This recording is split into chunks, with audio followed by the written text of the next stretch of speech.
തിയറിയാണ് collision theory of chemical reaction. Arrhenius equation ഒരു കുറേ wide range of സർക്കംസ്റ്റൻസസിൽ നമുക്ക് അപ്ലൈ ചെയ്യാം. Collision theory it was proposed by Max Trautz and William Lewis. 1916-18 കാലത്തൊക്കെ ഉണ്ടായതാണ്. അത് എനർജറ്റിക്സ് അതിൻ്റെ മെക്കാനിസ്റ്റിക് ആസ്പെക്ട്സിനൊക്കെയാണ് നോക്കുന്നത് റിയാക്ഷൻ്റെ. അതിൻ്റെ ബേസിസ് എന്ന് പറഞ്ഞാൽ കൈനറ്റിക് തിയറി ഓഫ് ഗ്യാസസ് ആണ്. ഓക്കെ, ഈ തിയറി പറയണത് ഈ മോളിക്യൂൾസിനെയൊക്കെ നമ്മൾ ഹാർഡ് സ്ഫിയേഴ്സ് ആയിട്ടാണ് കൺസിഡർ ചെയ്യുന്നത്. ഈ മോളിക്യൂൾസ് വെൻ ദേ കൊളൈഡ്, നമ്മൾ കൊലീഷൻസിനെ പറ്റി പറഞ്ഞു, വെൻ ദേ കൊളൈഡ് നമ്മൾ ഒരു സർട്ടൻ എമൗണ്ട് ഓഫ് എനർജി ഉള്ള കൊലീഷൻസ് മാത്രമേ ഫ്രൂട്ട്ഫുൾ ആവുള്ളൂ എന്നൊക്കെ പറഞ്ഞു അല്ലേ. അപ്പം അക്കോർഡിംഗ് ടു കൊലീഷൻ തിയറി നമ്മൾ കാൽക്കുലേറ്റ് ചെയ്യുക number of collisions per second per unit volume. അതിനെ നമ്മൾ കൊലീഷൻ ഫ്രീക്വൻസി എന്നാണ് പറയുക. സെഡ് എന്നുള്ള ലെറ്റർ കൊണ്ടാണ് കാണിക്കുക. നമ്പർ ഓഫ്, ഇതിപ്പോൾ ആദ്യം അരീനിയസ് തിയറി പറഞ്ഞു, ഇത് എൻറ്റയർലി ഡിഫറെൻ്റ് ആയിട്ട് വേറൊരു തിയറിയാണ്. ഇതിനെ കൊലീഷൻസ് അവിടെ നമ്മൾ ടെമ്പറേച്ചറിൻ്റെ എഫക്റ്റൊക്കെ എക്സ്പ്ലെയിൻ ചെയ്യുമ്പോൾ അരീനിയസ് ഇക്വേഷൻ വെച്ചിട്ട് നമ്മൾ ആക്ടിവേറ്റഡ് കോംപ്ലക്സ് ഒക്കെ ഫോം ചെയ്യുന്നത് വെച്ചിട്ടാണ് നമ്മൾ എക്സ്പ്ലെയിൻ ചെയ്തത്. ഇത് അപ്പോൾ ഇവിടെ നമ്മൾ പറയുകയാണ് കൊലീഷൻ തിയറി പറയണത് molecules are considered to be hard spheres. Okay, and these molecules they undergo collision.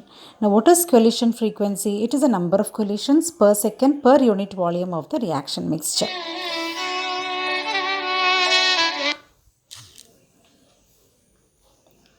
Now collision frequency Z, according to this collision theory, reaction occurs by the collision of molecules only if they possess certain minimum amount of energy. Okay, and the minimum energy which the molecules possess before collision should be equal or greater than activation energy. If they have energy greater than activation energy, then only they can result in product formation. Okay, now rate constant in the expression ഇവിടെ നമ്മൾ തരുന്നത് rate is equal to ZAB into EA e raised to minus EA by RT എന്നാണ്.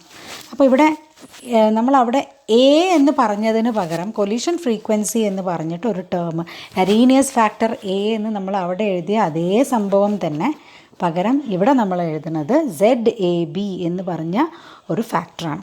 What is ZAB? ZAB is collision frequency. It is a number of collisions which is taking place per second per unit volume.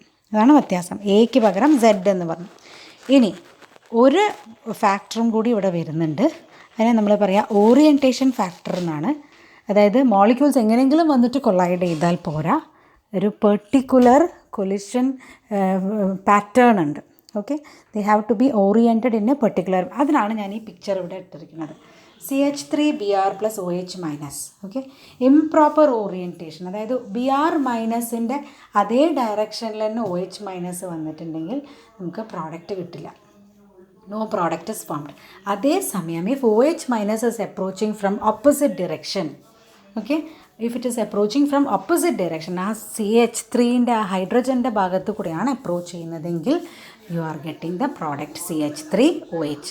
അപ്പോൾ living group Br- പോയിട്ട് അവിടേക്ക് OH attach ചെയ്യാണ്. So OH again if it is coming from the same direction, then reaction won't take place. So orientation is also a factor. Okay, so എന്തൊക്കെ വേണം എന്നാ collision frequency collision theory പറയണത്? Number of collisions per second per unit volume, ZAB എന്ന് പറഞ്ഞൊരു factor ഉണ്ട്, plus രണ്ടാമത്തെ factor orientation ഫാക്ടറാണ്. If there is no proper orientation then reaction won't result in product formation. Okay, അപ്പോൾ അത്രയാണ് ചാപ്റ്ററിലുള്ളത്.